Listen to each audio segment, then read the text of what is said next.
අස්වැසුම නවතම තොරතුරු YouTube නාලිකාවට ඔයාලා හැමදෙනාවම සාදරයෙන් පිළිගන්නවා. ඉතින් අද මේ වීඩියෝ එක ඔයාලා ළඟට අරගෙන එන මම සඳුනි. ඉතින් වීඩියෝ එකට යන්න කලින් හැමදෙනාටම මතක් කරන්න ඕනි අනිවාර්යයෙන්ම අස්වැසුම නවතම තොරතුරු YouTube නාලිකාව subscribe කර තබා ගන්න. එවිට ඔයාලට අස්වැසුම සහ අනෙකුත් දීමනා සම්බන්ධ සියලුම තොරතුරු එසැනින් ඔබ ළඟට නොටිෆිකේෂන් එකක් ලෙස ගෙන්වා ගන්න පුළුවන්. ඉතින් අද මේ වීඩියෝ එකෙන් කියන්නේ අස්වැසුම වැඩිහිටි දීමනාව සම්බන්ධවයි.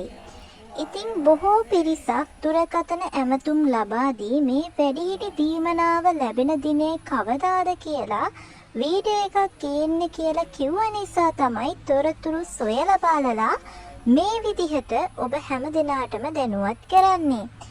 ඉතින් දෙසැම්බර් මාසයට අදාළව වැඩිහිටි දීමනාව නැවත වාරයක් ඕගොල්ලන්ට ලැබෙනවා. ඉතින් අනිත් මාසවල වගේම ඔන්න දෙසැම්බර් මාසේ 18 වෙනිදා හෝ 23 වෙනිදා කියන දිනවලදී අනිවාර්යයෙන්ම වැඩිහිටි දීමනාව ලැබෙනවා කියලා දැනගන්න ලැබුණා.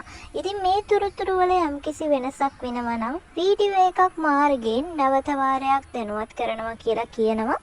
ඒ වගේම ඉස්සරහට ඔයගොල්ලන්ව දැනුවත් කරන්න බලාපොරොත්තු වෙනවා ජනවාරි මාසයේ අස්වැසුමට සිදුවන වෙනස්කම් සම්බන්ධයෙන් සහ ජනවාරි මාසයේදී පාසල් දරුවන්ට ලැබෙන්න තියෙන විශේෂ වරප්‍රසාද හැම දෙයක් ගැනම ඊළඟ වීඩියෝවෙන් කතා කරන්න බලාපොරොත්තු වෙනවා.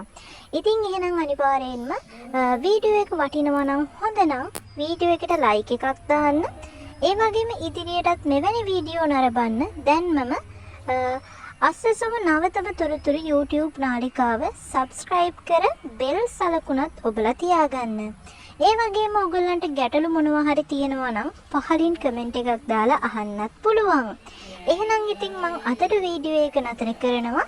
එහෙනම් නැවත වාරයක් අලුත් වීඩියෝ එකකින් සම්බන්ධ වෙනතුරු ඔබ සියලු දෙනාට ජය.